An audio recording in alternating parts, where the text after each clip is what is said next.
We do have a perception in Northern Ireland that, it is always raining. Now, I thought to myself, how wet really is it on the journey? My journey being 15 minutes, all I need is 15 minutes of dry. 15 minutes when it's not raining, that's all I need. I don't need the whole day to be dry. I just need those 15 minutes in the morning, 15 minutes in the evening. So I started a record of what the precipitation conditions were on my journey. And what I recorded was days in which it was dry, completely dry. The road was dry. And sun might have been shining, it might have been cloudy, completely dry. And then I recorded days when it was raining. It was obviously raining. But then I began to notice that there were a lot of days when it wasn't dry because the ground was wet.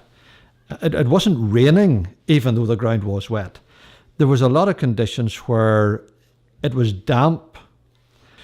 And over the course of a year, 1 in 6 journeys, it was raining.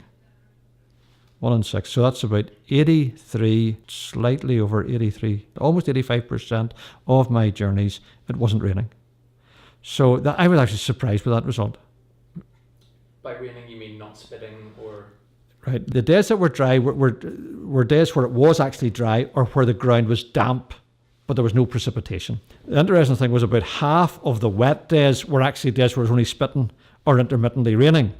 So if you want to put them in a category, you could have said that 90% of the time you could have made your journey by bicycle, over 90%, and you wouldn't have got wet.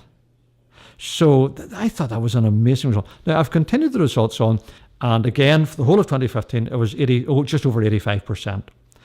The conclusion that I came to is that it's not that Northern Ireland is a wet country, it's a damp country.